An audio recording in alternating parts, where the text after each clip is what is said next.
Hello you guys, and welcome back to my channel. I can't believe it's already November, meaning today's video is going to be my October makeup rehab update. Seriously, 10 months have gone by. If you guys are new to this series, it's basically me just tracking my low buy. I recap with you guys what I spent this past month as well as the makeup that I used up in this past month. I have kind of structured my low buy. It's not even like that low. I give myself a budget of $150 a month, which still equals $1,500 spent in a year, and that's just makeup. I don't include skincare or hair care, even though I've accidentally counted skincare towards my total in the past. And the reason being is because I have mostly just felt like I have an issue with overbuying makeup, not necessarily skincare or hair care, specifically not hair care. Skincare, sometimes I can it seems to go in waves where all of a sudden I'll really want to try a bunch of new skincare and then I won't buy new skincare for a while. So that's kind of the structure of my low buy, and today we're going to be talking about everything that I purchased in the month of October as well as the makeup that I used up. So if you guys are interested, then stay tuned. But first, if you haven't already subscribed to my channel, I do upload videos 5 days a week, so I hope you consider subscribing before you go. But other than that, let's get into today's update. Alright you guys, I always like to start off with what I purchased this past month, and if you guys missed it yesterday, no, 2 days ago, Wednesday, I posted an Ulta haul. There was a 20% off Ulta coupon that went out, but I did end up having a ton of Ulta points to redeem, so I actually only ended up spending $4.57 on that haul, which is incredible because I got so much stuff. I was so excited. So I did count that $4.57 towards my monthly spending. And then in September, actually, I purchased the Nabla Secret Palette, but I totally overlooked this when I was talking to you guys last month about my September spend. Here it is right here. It's so beautiful. So I'm just going to count this in my October spent, and this is $39. And between this and my Ulta haul, that's actually all I purchased as far as makeup in the month of October. So my total spent in October was $43.57. Again, I give myself a rolling budget of $150 a month. So to recap with you guys, in January I spent $93, in February I spent $43.20, in March I spent $221, in April I spent $112.28, in May I spent $246.80, June I spent $143.96, July I had a great month and I only spent $24, August I spent $166, and then in September I had spent $65. So then adding this $43.57 for the year, I am at a total of $1,158.81. And I gotta say, you guys, even after, so next month will be when I talk to you guys about what I spent during the Sephora VIB sale haul. I think I actually am going to come in this year under budget, because after the VIB sale haul, I never really feel like buying makeup the latter half of November or December. I was looking at my previous year purchases and I barely ever buy makeup in December, and I just don't feel inclined to buy anything else after the VIB sale. So, I mean, fingers crossed. You never know what's going to release, what's going to catch my attention, if I'm going to have a blackout where I go shopping. But I think I actually might hit my goal this year, which is crazy because I remember after the May Sephora VIB sale, and May is also my birthday month, I was just feeling no, I feel like I'm gonna give up. I don't care anymore. I know I'm gonna be over budget this year. It is what it is, whatever. But I think I might do it this year, which is super exciting. I am going to film a Chatty Get Ready with me, talking just about my low buy in general and what I feel like I've learned from it this year. Next year, I don't think I'm going to do a low buy per se, but I still want to do a monthly beauty budget or monthly something where I talk to you guys about just what I spent. I feel like too often beauty influencers just recommend products and recommend products and recommend products, but don't necessarily consider the cost. And not everyone has hundreds and hundreds of dollars to spend every single month on makeup. So I do want to continue to track my purchases. I feel like there is a level of accountability that it also gives me when I have to tell you guys about what I spent. And it also just helps keep things in perspective, okay, how much am I actually spending on makeup. So I do think I'm going to do some sort of monthly something next year, but not necessarily like a low buy. I feel like I'm starting to get like a little bit bored with my content, and I want to do more like in-depth reviews next year on my channel. So I don't necessarily know that I'll do a low buy next year, but I have learned tons from doing this low buy, or even just like keeping an extra close eye on my spending. So I'm excited to share all of the things that I learned with you guys in my upcoming Chatty Get Ready with Me. I will look for that in the next like 2 weeks or so. But let's talk about the makeup that I used this past month. First, I'm going to just recap the previous months with you. So my goal is to use up the same amount or more dollar value wise in makeup. So that would mean my goal this year is to use up at least $1,500 worth of makeup or more. So in January, I used up $75.80 worth of makeup. February was a little rough. I only used up $9.99 worth of makeup. March, I used up $83.85. April, $95.99. May, I went a little buck wild spending, but I also used up a ton of makeup in May, or some just really high value items. So I ended up using up $325.64 worth of makeup. June, $158.09. July, $206.06. August, $226.02. And then September, $74.98. So now I'm going to go through all of the makeup products that I finished up this month with you guys.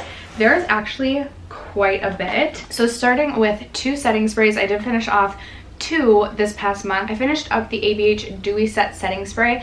I thought I really liked this, but the more I used it, the more I realized it wasn't my absolute favorite. I prefer the Glow Recipe Ultra Fine Watermelon Mist when I want a glowy finishing spray. This one has just like a little bit of an intense spray to it, and I feel like it's really easy to go a little bit too heavy with this, and then you just look like a extra glazed donut, which I don't always go for in my looks.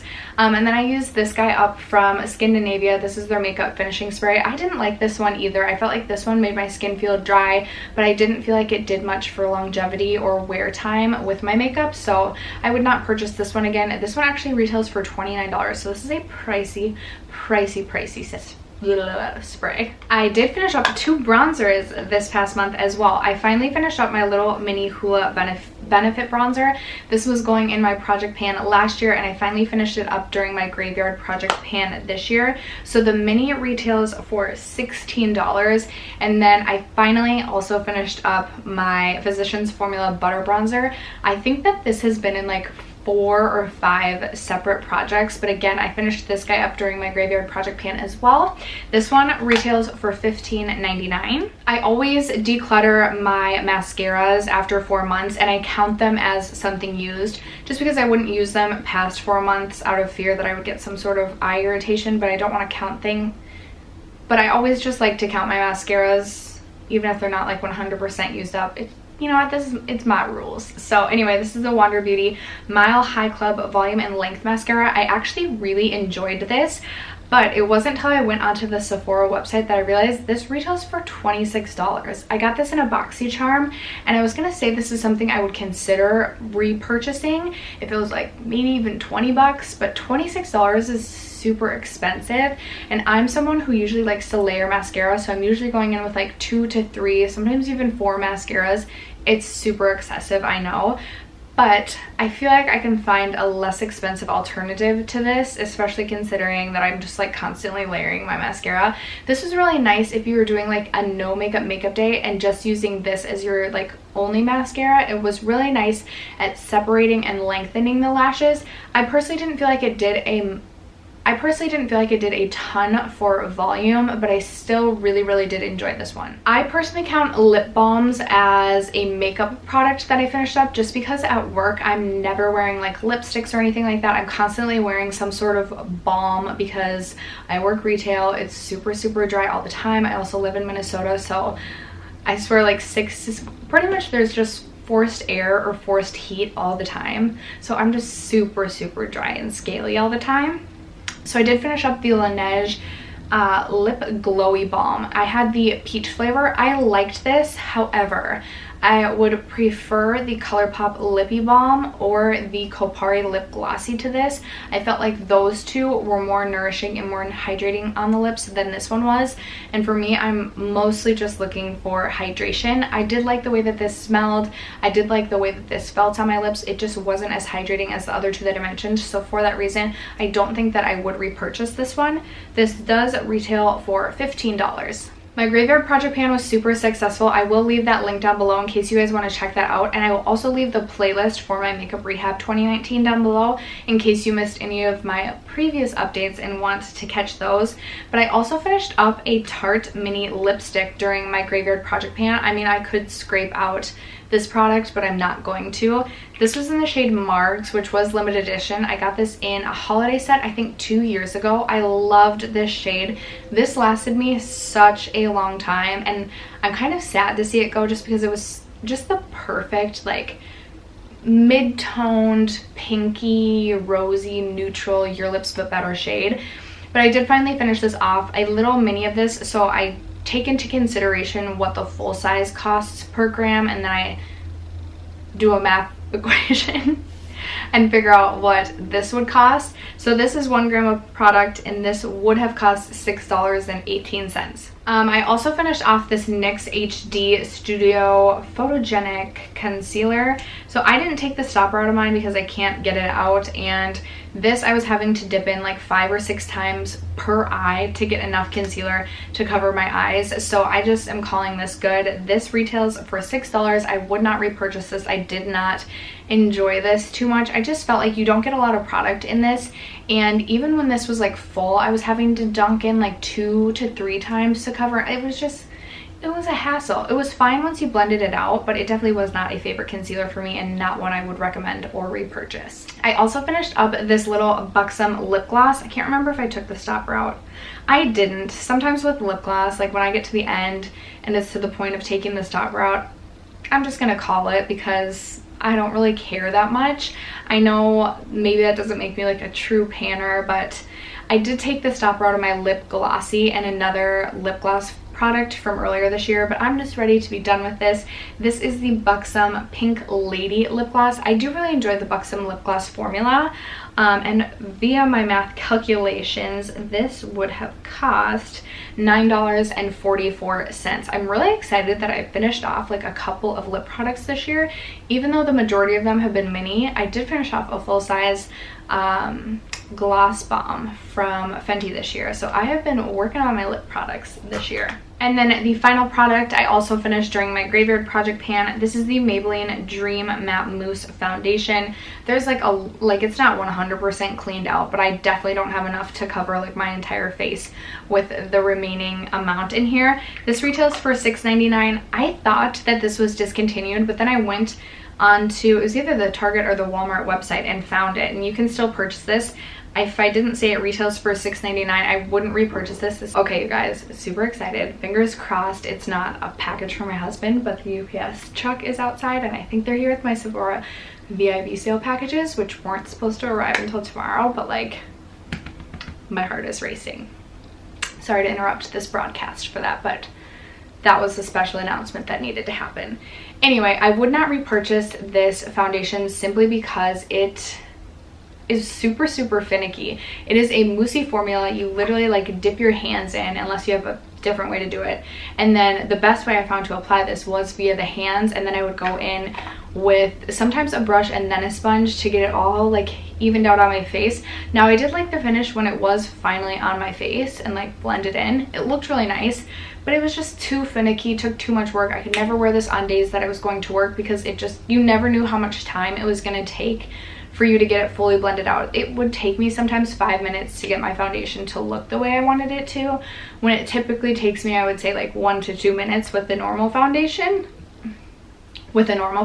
So I'm about the easier life. I'm not about working hard to get my foundation on. Also, I had the shade Classic Ivory Light, which I feel like oxidized on me quite a bit and just looked way too dark and just didn't did not work for me well as a shade match. I don't know what I'm trying to say.